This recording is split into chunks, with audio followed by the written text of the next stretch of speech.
नाही बाबा काय. तुमच्या आज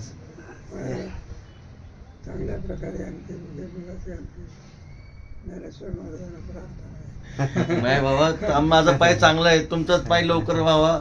बरोबर. पांडुरंगाच्या माऊलींच्या चरणी, जोग महाराजांच्या चरणी आमची सगळी प्रार्थना. इतकं ज्ञानेश्वर इंदाचं पडत नाही. नाही बाबा. नाही, आज साधक जे तयार होत आहेत त्याला नाही बाबा.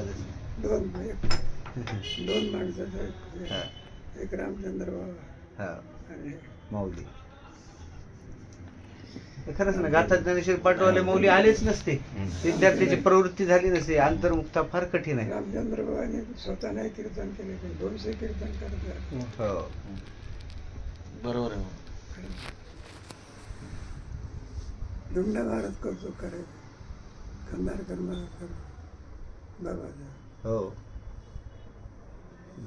आज कोजागिरी आहे ना, जीव खंदारकर महाराज दूध घ्यायला यायचे. पंढरपूरला यायचे मठामध्ये. कंदरकर दूध पाहिलं यायचे. दिवसांवर त्यांच्याकडे जायचे आम्ही, जवळच मठ त्यांचा जी वाड्याच्या जवळ. जी. आमचं कोजागिरीचं दूध घेतलं मग सगळ्याला घेऊन त्यांच्या वाड्यामध्ये. बापरे, सगळी जण येतात, आजही येतात. हो वा त्यांचा शब्द कोणी टाकत नाही, वा. शब्द कोणी टाकत नाही. आणि कोणाच्या कीर्तनामध्ये टाळी वगैरे मग कीर्तनकार कसंही असं. तुम्ही ते सांगता ना बाबा, ते सप्ताह होतं दोन कंदरकर महाराजच्या मठात, मग सगळ्या सप्ताह झाल्यावर पोशाख देत होते, बाबा पळून गेले लगेच. हो काय खंदारकर महाराज त्यांना कळून चुकलं, आपलं आयुष्य राहिलं म्हणून महामतामधली वेदस्तुती असते ना, ते त्यांचे गुरु शास्त्री महाराज त्यांना बोलावलं, ऐकून घेतले आणि मग पहिले वैदिक पोराचा सत्कार केला, वैदिक पोर म्हणलं. आणि मग दुसऱ्याला आमचाच होता. पहिल्या सत्कारामध्ये शेखर महाराज वगैरे होते.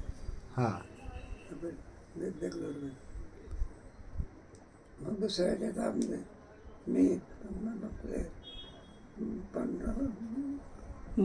होते बाबा टेंबूकर आणि 5-6 स्वतः गंध लावायचे. कंदरकर महाराज चंदन स्वतः लावायचे. आपल्याला ब्राह्मणाच्या पोराला दुसऱ्या आणखी हे केलं नाही. आम्ही त्यांना सर म्हटलं, महाराज आमचा अधिकार किती आणि काम किती, आम्ही ब्राह्मण फेटा बिटा द्यायच्या वेळेला रामचंद्र वगैरे दिलो. त्यांचा स्वभाव आहे. मग आम्ही त्यांना सांगत म्हटलं, तिकडे जेवढी योग्यता वेदपाठ करणाऱ्याची आहे तेवढीच योग्यता ज्ञानेश्वर तुकोबाराचे दात पडणार. हे त्यांचे वाक्य आहे. ते काय करतात, वेदपाठ करतात. मराठीमधला वेद कोण आहे? गाथा. तुम्ही तरी कोण आहे? ब्राह्मणच. लोकांचा भेद मानत नाही. कंदरकर महाराज ब्राह्मण माणसांना आवडणार नाही. म्हणून आपल्या वारकऱ्यात दुर्गा महाराज, कंदारकर महाराज मिळून गेले. आम्ही ब्राह्मण आहोत आणि तुम्ही खालच्या घेतले असा वेळ नाही. मामांचं तसं सगळं नाही तर बाकी ब्राह्मण जातीतला माणूस आपल्या इतकं समरस होत नाही. काय नाही. आता आपले म्हणणे, आपले छोटे म्हणणे आहे, किती मोठे मोठे उत्सव होतात, किती वाजता आमच्या कधीही ब्राह्मणाची पोरं किती मोठा माणूस तुम्ही कीर्तन करा आले का घरी सांगून आपल्याला टीका म्हणून नाही. आले का घरी टीका म्हणून सांगत नाही, सांगितलं ते 2-3 माणसाचे फार उपकार आहे. 2-3 माणसाचे फार. गंडा महाराज, कंदारकर महाराज वगैरे जे मंडळी त्यांचे आपल्या म्हणजे आपल्या ह्याच्यावर आज आपण जे काय तयार झालो बरं का, म्हणून आहे तुम्हाला त्या खरंच त्यांचं वैभव गंडा महाराज अगदी आपण काय बरोबर आहे. घराणंच तसं आहे, अप्रतिम घराणं आहे. आपल्याला जे काही मिळालं ऐकायला, तुम्ही डोंगरावर होणार, डोंगरावर कधी राहत आहे असे माणसं मिळणार नाही ऐकल्या. पुन्हा म्हटलं असं जे गेले ते बोधेबाबांना तुम्हीच घेऊन आले डोंगरावरून चातुर्मासात. त्यांना तुमचं चातुर्मास राहिले. पुढे काय झालं, आम्ही म्हटलं थोडं वरचा मधला पाण्याचं भांडं आणि त्यात काय करायचं, चिंतन करायचं. चातुर्मास कसा असतो, जरा ते क्रमे क्रमे आवड निर्माण झाली. आणि मग कोणाचा एक कार्यक्रम चुकवायचा नाही, खंदार करायचा नाही, धुंडा मारायचा नाही. आम्हाला कारण काय आहे, पुढे व्यक्ती गेल्यानंतर तशी होत नाही. जोपर्यंत व्यक्ती आहे तोपर्यंत त्याची किंमत आपल्याला काय होते. असं आहे. कारण ज्ञानेश्वरी सांगण्यामध्ये धुंडा मारासारखा वक्ता मिळाला. वेदांत सांगण्याकरता रंगणांपुढेसारखा वक्ता मिळाला. पण गेला तर त्यांची सरदाई होती, सरदाई होती. आणि आपल्यामध्ये तरी काय, मामा म्हणजे अप्रतिम. सगळ्या तत्वज्ञानात आयुष्यभर तत्वज्ञानात शिकायला इतर होते, पण पाश्चिमात्य तत्वज्ञान सांगताना मामाच पुढे. पाश्चिमात्य तत्वज्ञानाचा वैदिक वाङ्मयाचा अभ्यास होता. पाश्चिमात्य तत्वज्ञानाचा अभ्यास नव्हता इतरांचा, मामाचा इतर लोकांचा, मामांचा होता. विद्वानामध्ये समन्वयाचा समोर विद्वानामध्ये बरं का, भारतातला 3 नंबरचा फिलॉसॉफर दांडेकर इतके होते. काय नागपूरला पुस्तकं वाचा गेले, गीतेवरती प्रवचन. पुस्तक लय सुंदर आहेत मामांची.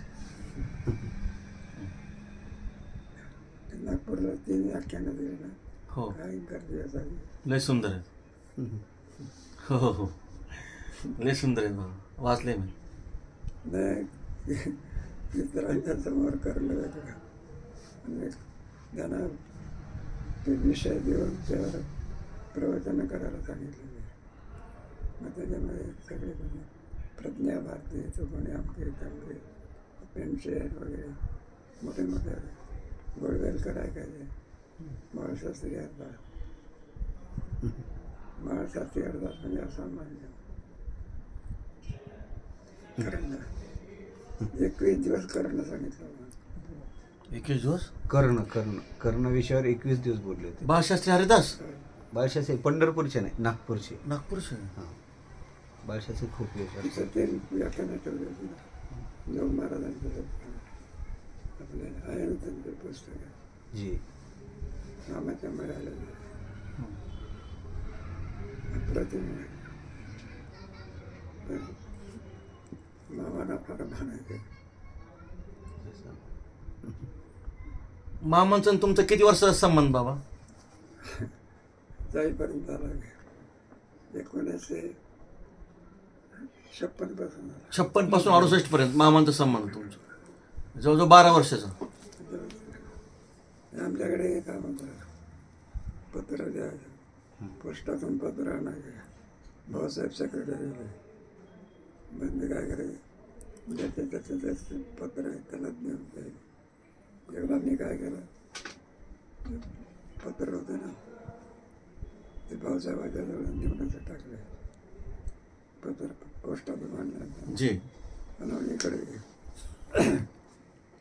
आमचा कामदारला मामांनी भाऊसाहेब भाऊसाहेब असे असे पत्र नाही द्यायचे, पाया पडून पत्र द्यायचं. आम्हाला हातात द्यायचं, फेकून द्यायचं. फेकून दिलं तर भाऊसाहेब तेव्हापासून ते चूक झाला मला. आपण नाही का पत्र आणलं असं टाकून असं नाही, पाया पडायचे आणि मग काय द्यायचं. मामाला पत्र देताना भाऊसाहेबांना पत्र दिलं, बाबांनी असं टाकल्यानंतर रागवले ते. आदर वाक्य सांगितलं. भाऊसाहेब ठरलेलं काय केलं टाकून दिलं. भाऊसाहेबाचं बसलं होतं मला इकडे काल लागला असं टाकायचं का कृष्णांतर म्हणलं मामानं मला ही सवय पडली नसती सवय नमस्कार करायचं ना हातात द्यायचं.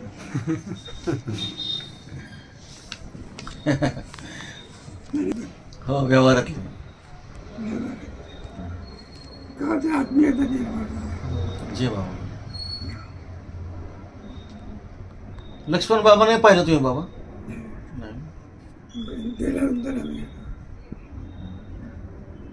संस्थेतली मंडळी म्हणताना बोले भाऊ म्हणायचे खरं हिमालय सर असं नाही इतरांच्या फळामध्ये पडतात पण संस्थेमध्ये होणारी मंडळी त्याची सर नाही.